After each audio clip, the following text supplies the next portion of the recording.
Siamo su un traghetto e forse un altro traghetto, lasciatemi scherzare un po' con questa parola, porterà il Veneto il 22 ottobre sempre più vicini a ciò che è un sogno, quello dell'autonomia della splendida regione veneta. Sarà effettivamente così? Cambierà qualcosa o resterà sempre tutto immutato? Seguite il nostro speciale per fugare ogni dubbio. Lei cosa vota? Domenica 22 ottobre dalle ore 7 alle ore 23 andrò nel seggio elettorale indicato nella tessera elettorale e voterò sì per il referendum sull'autonomia del Veneto. Perché sì? Voterò sì all'autonomia del Veneto perché amo il Veneto e perché credo che la mia regione, come tutte le altre regioni, abbiano diritto di avere maggiori forme di autonomia proprio come prevede l'articolo 116 della Costituzione. E voterò sì perché amo l'Italia e perché credo che il mio paese, anzi voglio che il mio paese diventi sempre di più capace di incentivare la responsabilità e l'efficienza e non più gli sprechi e il malgoverno. I veneti andranno a votare?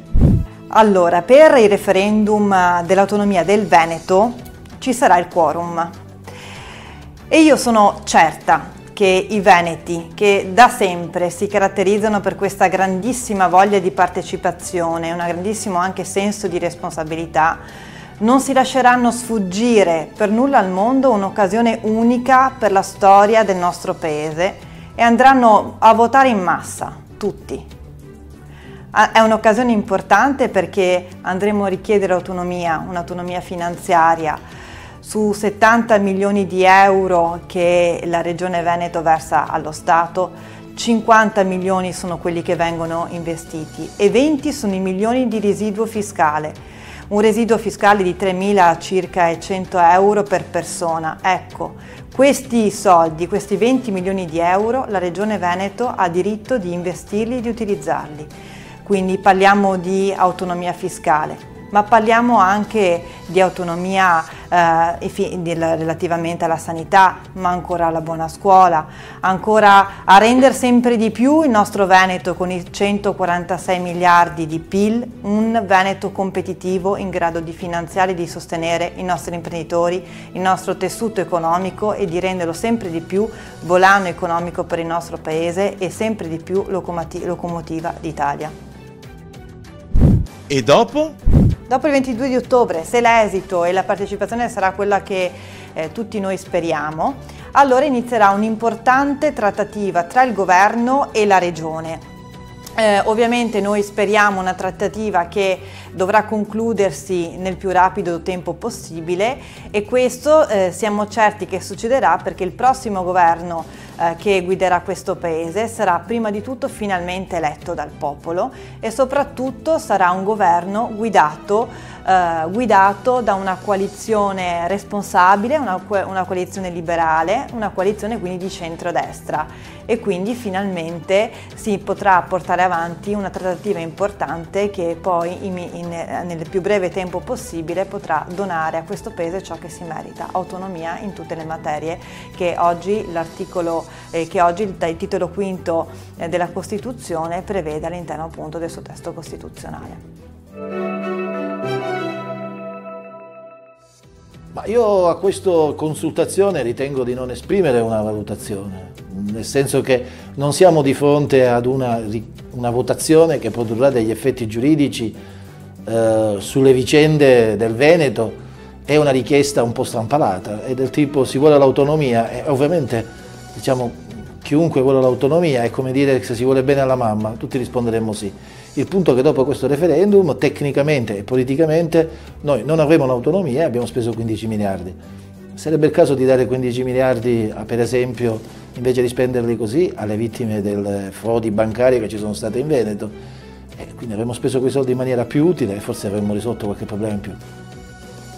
I veneti andranno a votare? Io penso che il popolo veneto è fatto di tante cose. Ho sentito moltissime interviste, quella di Umberto Curi, quella di Cacciari, quella di Le Padrin, non sono tutti esponenti della sinistra, in cui tutti hanno detto dell'inutilità di questo referendum e del fatto che questo referendum nei fatti serve per aprire una contesa dentro il centrodestra tra la Lega e altre compagini della destra o del centrodestra per alzare, come dire, al di là delle nazionali. A febbraio andiamo a votare per le nazionali ormai. Sarebbe interessante invece nei programmi dei partiti politici capire quanto spazio c'è per l'autonomia. Un'ultima cosa, quando si parla di autonomia non si parla solo di avere qualcosa, bisogna anche mettere nel campo quanto costa fare autonomia. Le faccio un esempio che è tanto usato. Si parla della scuola, che a Bolzano gli insegnanti guadagnano di più. Vorrei ricordare che gli insegnanti a Bolzano sono tutti dipendenti della provincia autonoma. Allora, la Regione Veneto vuole fare scuola, premesso che non può farla, perché c'è un vincolo costituzionale, ma dovrebbe assumere tutto il personale docente e non docente di tutta la Regione Veneto. Si immagini i costi. Una questione seria, andrebbe affrontata in un altro modo. Quali sono le materie che intendiamo avere l'autonomia, quanto ci guadagniamo e quanto ci costa. E dopo? E dopo nulla, abbiamo speso 15 miliardi, li abbiamo spesi male. Questa operazione serve al Presidente della Regione Luca Zaia per mettere sotto il tappeto una serie di fallimenti, ve li elenco, ma per esempio la Pedemontana, che è costata, il project financing è stato rivisto dal Consiglio regionale e rifinanziato perché non bastavano i soldi, verrà pagata 2 volte, sia con questa operazione di voto dalla parte della maggioranza, sia con il pedaggio, e in termini proporzionali è costata quando la Salerno-Reggio Calabria. Lo scandalo delle banche, ora non c'è una diretta responsabilità tecnico-giuridica, vorrei dirmi che il Presidente della Regione non era a conoscenza del credito facile che le banche venete, le 2 più grandi banche venete hanno fatto in questa regione. Gliene elenco una. Mi pare che il Presidente della Regione può dire di non conoscere cosa accadeva ai tempi di Galan? Mi pare una cosa insensata. Quarto, che è notizia, quarta, ultima come dire, ma non per ultima, è questa vicenda dell'inquinamento delle falde acquifere. Le pare che si possa rispondere che in un consiglio regionale, in una giunta regionale, non ci si parla tra assessori a un fascicolo così delicato che riguarda l'inquinamento e forse, io mi auguro di no, anche la tenuta, la salute e la salubrità di molti cittadini e cittadine di questa regione possa essere accantonato.